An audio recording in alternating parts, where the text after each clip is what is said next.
I played a horrible racist bigot, and I had to say and do just vicious things to Sid.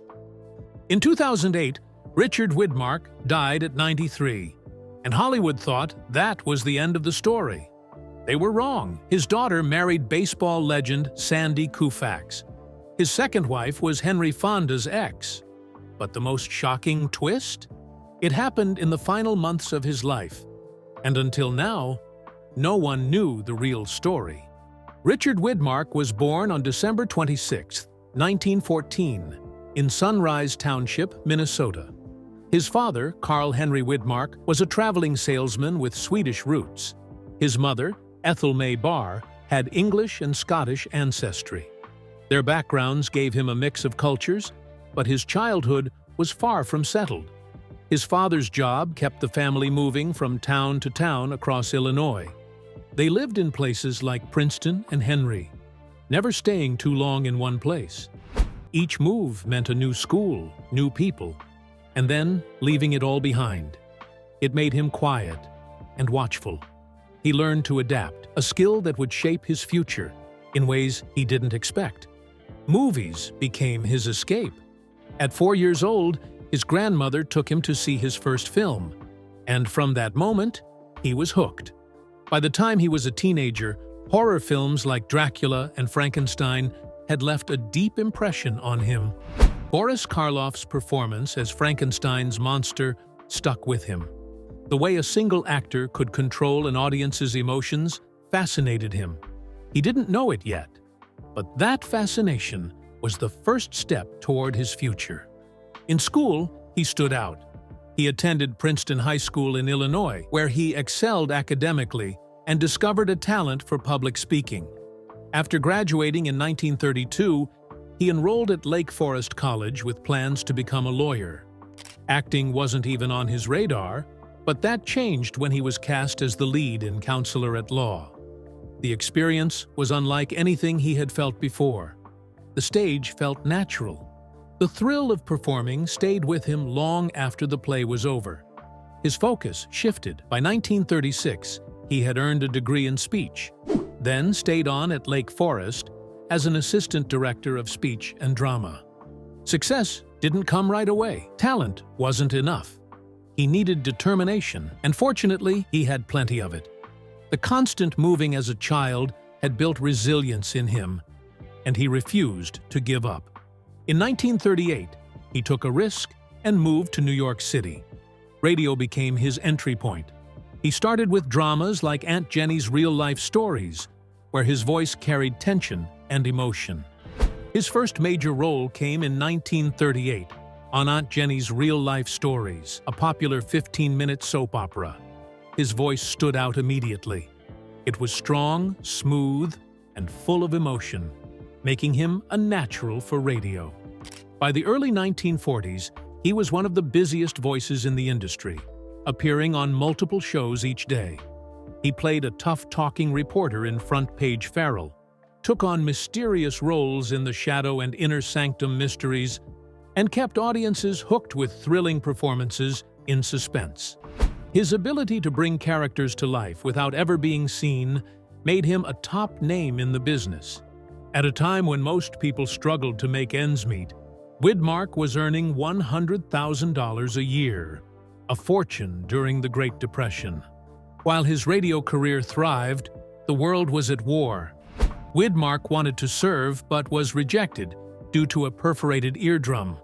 Instead, he shifted to theater, making his Broadway debut in Kiss and Tell in 1943.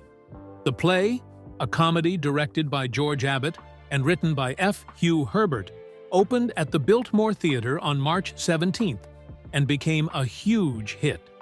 It ran for over 900 performances, closing in 1945. Widmark played Lieutenant Lenny Archer, a role that allowed him to show both charm and depth. The success of Kiss and Tell made him a rising star in live theater. The production also launched the career of Joan Caulfield, who later became a Hollywood leading lady. Even though he couldn't serve in combat, Widmark still found a way to contribute to the war effort. He joined the United Service Organization's USO, performing for American troops stationed overseas. These shows were unpredictable. Soldiers in the audience had often just come from battle, and the conditions were rough, but Widmark embraced the challenge. Performing for troops gave him a new kind of experience, forcing him to adapt and hold an audience's attention no matter the setting. Richard Widmark's big break in Hollywood came in 1947 with Kiss of Death, but getting the role of Tommy Udo wasn't easy. At 32, Widmark had never acted in a film. He was a stage performer with a serious, almost academic look, and director Henry Hathaway didn't think he fit the part. Udo was supposed to be a wild, unpredictable gangster, someone who looked like trouble the moment he walked in. Widmark, with his blonde hair and blue eyes, seemed all wrong. Hathaway dismissed him immediately. But studio head Darryl F. Zanuck had a different reaction. He saw Widmark's screen test and noticed something unexpected: his laugh. That nervous, high-pitched giggle wasn't planned, but it gave Udo an eerie, unhinged quality. Zanuck insisted Widmark get another chance. When he walked into the audition room again, he knew he had to convince Hathaway. He ran a hand through his hair, flashed a wide, unsettling grin, and let out that chilling laugh. It worked. Hathaway shuddered, and Widmark got the role. Even though he was fourth billed behind Victor Mature and Brian Donlevy, Widmark stole the film. His Tommy Udo was unpredictable, grinning one moment, turning violent the next. The studio quickly saw who the real star was. They advised theaters to promote the movie with his image, even printing wanted posters featuring his face. Audiences couldn't look away. Widmark wasn't just playing a villain, he was redefining what a villain could be. The most unforgettable moment came in the wheelchair scene. Tommy Udo, smiling as always, ties an elderly woman, played by Mildred Dunnock, to a wheelchair and shoves her down a flight of stairs. It was shocking. Audiences in 1947 had never seen anything like it. Under the strict Hays Code, Hollywood had to be careful about violence, but Widmark's performance made the scene terrifying without needing to be graphic. Critics took notice. Some even compared Udo's manic energy to early versions of Batman's Joker. The impact was immediate. College fraternities started Tommy Udo clubs. Fans sent letters asking Widmark to record his sinister laugh onto blank phonograph discs. He had become an overnight sensation. In 1948, he won the Golden Globe for Most Promising Newcomer. He was also nominated for an Academy Award for Best Supporting Actor, an incredible achievement for someone making his film debut. He lost the Oscar to Edmund Gwenn for Miracle on 34th Street, but it didn't matter. The nomination alone cemented his place in Hollywood. Richard Widmark had a way of playing criminals that made them unforgettable. He didn't just play villains, he gave them personality, charm, and a sense of danger that made it impossible to look away. In The Street with No Name, 1948, Widmark plays Alex Stiles, a ruthless gang leader operating in the shadows of Center City. The film follows an FBI agent going undercover to take him down, but it's Stiles who steals every scene. Widmark had already made a name for himself a year earlier in Kiss of Death, 1947, as the psychotic Tommy Udo, grinning as he shoved a woman in a wheelchair down the stairs. But Alex Stiles is different. He isn't just violent. He's controlled, intelligent, and terrifyingly methodical. One scene captures his menace perfectly. He's speaking to one of his men, not shouting, not making any threats, just talking. But every word feels like a warning. That was Widmark's gift. He didn't need to raise his voice to be intimidating. The way he held himself, the way his eyes darted around a room, the way his voice carried just enough casual menace, it all made Stiles feel like a man who could snap at any second. The film itself is more than just a crime thriller. It's a look at how the FBI worked in the late 1940s, using surveillance, undercover operations, and forensic science to take down organized crime. But what stays with you isn't the investigation, it's Widmark's performance. Stiles isn't just another gangster, he's a symbol of something bigger. In post-war America, there was a growing fear of criminals who weren't just thugs with guns, but men who were smart, organized, and ruthless. That's what Widmark gave the audience, a villain who felt disturbingly real.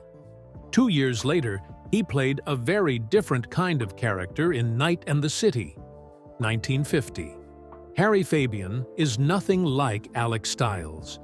He isn't in control.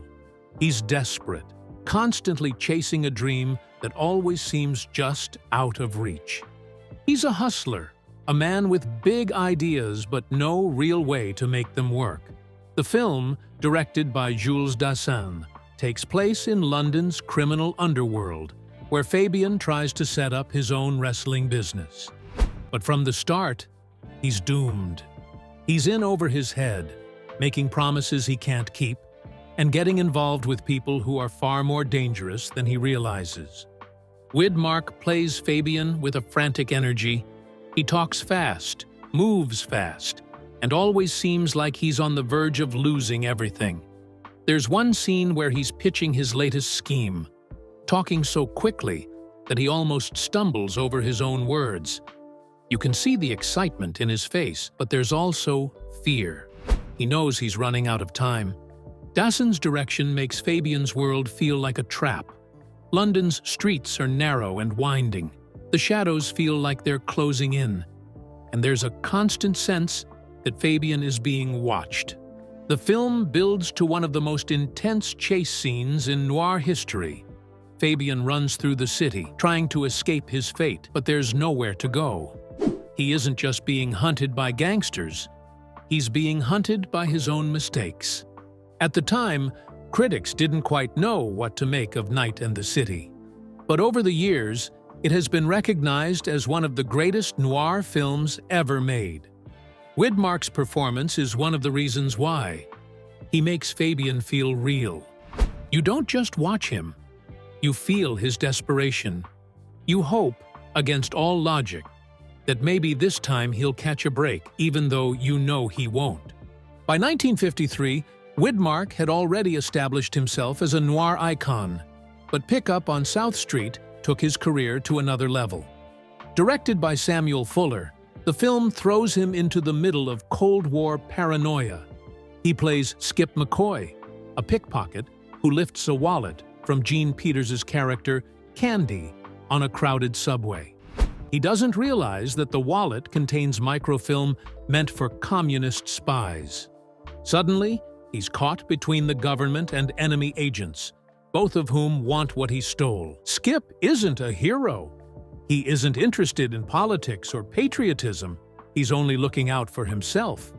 That's made clear in one of the film's most famous moments. When an FBI agent tries to appeal to his sense of duty, he just smirks and says, "Are you waving the flag at me?" That one line sums up his entire character. He doesn't care about the bigger picture. He just wants to know how much he can get paid. But as the story unfolds, cracks start to show in that tough exterior. He's selfish, but he's also smart. He knows how to play people, how to manipulate a situation, and, whether he admits it or not, he does have a conscience. Fuller's direction makes everything feel raw and real. The film doesn't have the polished look of big-budget Hollywood productions. It's rough, gritty, and full of tension. One of the film's most heartbreaking characters is Mo Williams, played by Thelma Ritter. She's an aging informant who sells information to survive. She and Skip come from the same world, both doing whatever they can to get by. But while Skip still has a chance to change, Mo knows there's no way out for her. Ritter's performance was so powerful that she was nominated for an Academy Award, and her scenes with Widmark add an emotional weight to the story that makes it more than just a Cold War thriller. Despite being made on a small budget, Pickup on South Street became a major success. It won the Bronze Lion at the Venice International Film Festival and was later preserved in the National Film Registry for its cultural significance. But more than anything, it solidified Widmark's place in film history. Across these three films, he proved that noir wasn't just about crime. It was about people, men who were trapped, men who were desperate, men who thought they could outsmart fate, but never could. Richard Widmark started his career playing villains, but in the late 1940s, Hollywood decided to change that.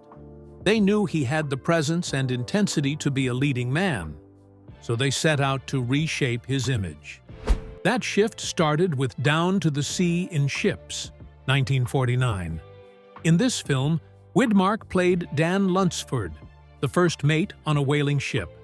Unlike the violent characters he was known for, Lunsford was a college-educated officer who had to prove himself to an aging sea captain, played by Lionel Barrymore. The captain's young grandson, played by Dean Stockwell, was also aboard, and it fell on Lunsford to mentor the boy. At first, he resisted. He had no interest in teaching, but as the journey continued, he earned the respect of both the captain and the crew. The film was filled with high-stakes moments, from dangerous whaling expeditions to a dramatic sequence where the ship got trapped in ice. But at its core, it was about growth and leadership. Widmark delivered a performance that showed a different side of him, strong, determined, but also compassionate. Fox had taken a risk by casting him as a hero, and it worked. The film was a success, proving he could carry a leading role. 2 years later, in The Frogmen, 1951, Widmark took on an even more intense role as Lieutenant Commander, John Lawrence. This time, he played the leader of an underwater demolition team, UDT, the real-life predecessors of the Navy SEALs. These elite units had been crucial in World War II, clearing underwater obstacles and conducting dangerous reconnaissance missions before major landings. The story followed Lawrence as he took command of a team still mourning their former leader.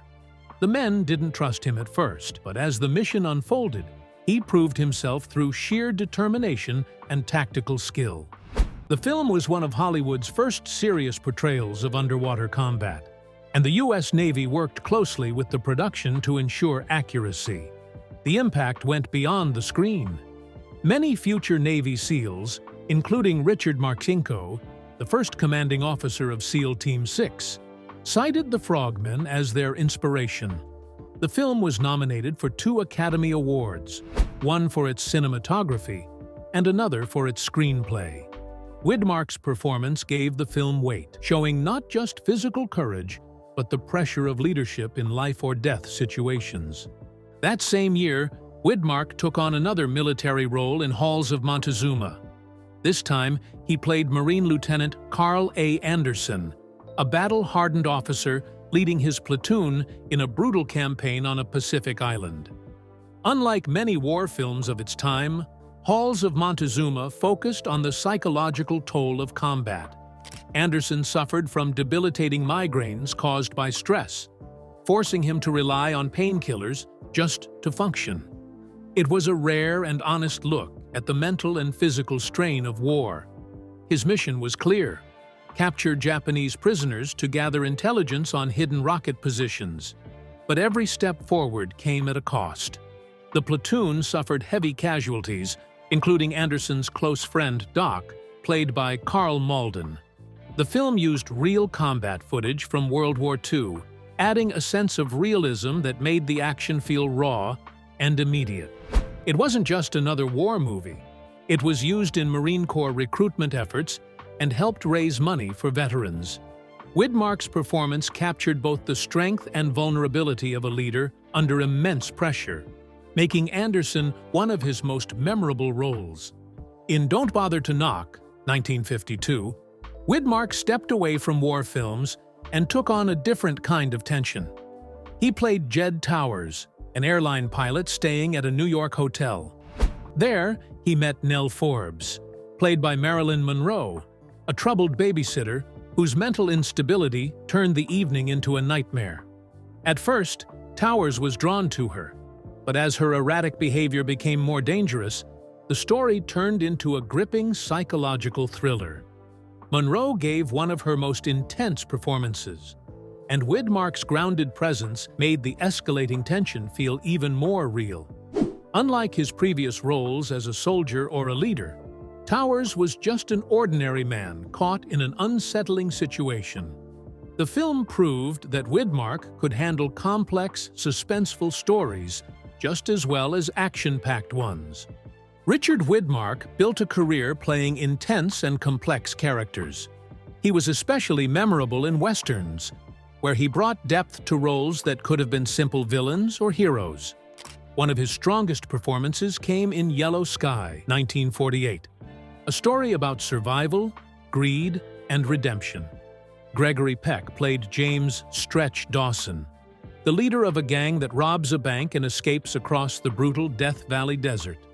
Desperate for water and shelter, they come across a ghost town with only 2 inhabitants, a prospector and his tough granddaughter, Mike, played by Ann Baxter. Widmark played Dude, a sharp and intelligent member of the gang whose instincts make him both a threat and a wild card. The film's cinematography, handled by Joseph McDonald, captured the desolation of Death Valley with striking visuals. The vast emptiness made the gang's struggle feel even more desperate. The ghost town itself became part of the story, reflecting the moral crossroads the characters faced. The filmmakers even used day-for-night shooting to create a unique look, adding to the film's eerie atmosphere. Widmark had only been in Hollywood for 2 years, but he held his own alongside seasoned actors like Peck and Baxter. Unlike his usual high-energy villain roles, he played Dude with a more controlled menace, proving he had range. Behind the scenes, Yellow Sky had its own challenges. Gregory Peck performed much of the film with a broken ankle, refusing to let it slow him down. To make the ghost town feel authentic, the production team demolished an old Western movie set, giving the location a genuine sense of decay.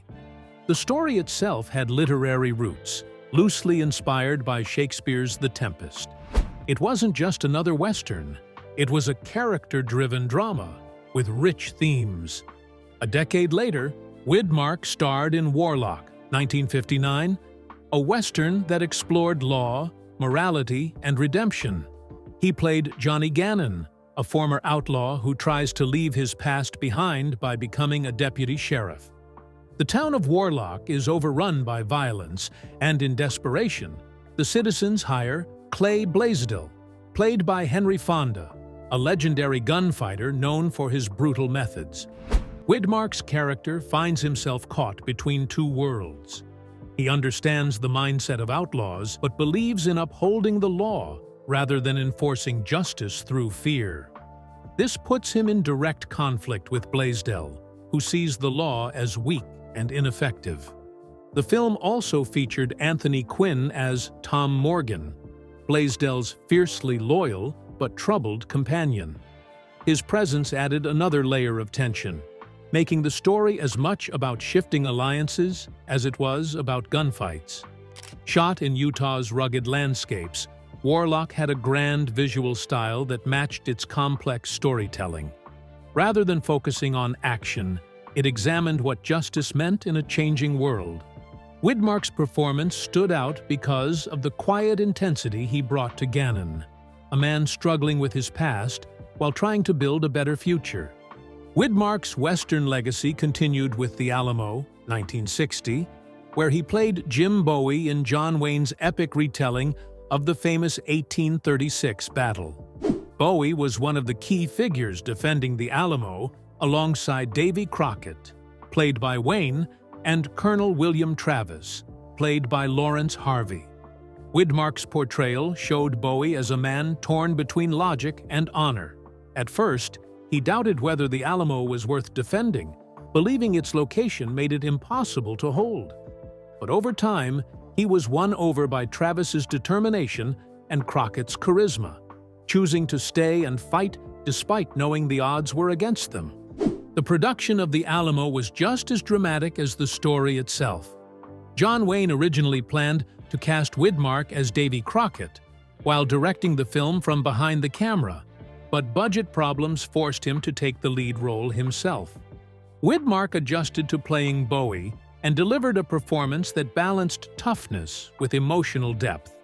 The film's production was massive, with Wayne personally financing much of it, after United Artists refused to cover rising costs. It left him in serious debt until television rights sales in 1971 finally helped him recover. The film was controversial. It was banned in Mexico for its portrayal of the Mexican army, and critics felt it leaned too heavily on patriotism. Despite mixed reviews, the Alamo earned 7 Academy Award nominations and won 2, for Best Sound and Best Cinematography. Widmark's performance was one of its highlights, giving Bowie a sense of realism rather than turning him into a larger-than-life hero. As the 1960s progressed, Widmark took on more dramatic roles outside the Western genre. In Judgment at Nuremberg, 1961, he played Colonel Tad Lawson, a U.S. prosecutor seeking justice against Nazi war criminals. Directed by Stanley Kramer, the film tackled the question of responsibility. Were these men simply following orders, or were they guilty of their own crimes? Widmark's character was relentless, delivering a fiery opening statement that set the tone for the entire film. His performance captured the frustration of a man who had seen the horrors of war firsthand and refused to let the guilty walk free. The film's cast was packed with stars, including Spencer Tracy, Burt Lancaster, and Marlene Dietrich. It wasn't just about courtroom drama. It explored deep moral questions about justice in the aftermath of war. Widmark's role was a departure from his westerns, but it proved he could hold his own in powerful dramatic roles. In 1957, Widmark also stepped into producing With Time Limit, a military courtroom drama that questioned loyalty and survival. He played Colonel William Edwards, a lawyer investigating whether a POW had collaborated with the enemy while imprisoned in Korea. The film asked whether extreme circumstances could excuse actions that might otherwise be seen as betrayal. It was a tense, thought-provoking story, and Widmark delivered a performance that made audiences question their own moral beliefs. By the early 1970s, Widmark was taking on television roles. In Madigan, 1972, he played Detective Dan Madigan, a tough New York cop. The show was based on a 1968 film where his character had died. But for the series, he was brought back and reimagined. Instead of working in New York, this version of Madigan traveled to cities across Europe, solving crimes in locations like Lisbon and London. The series had high production value, with each episode running 90 minutes, but critics felt it lacked the grit of the original film.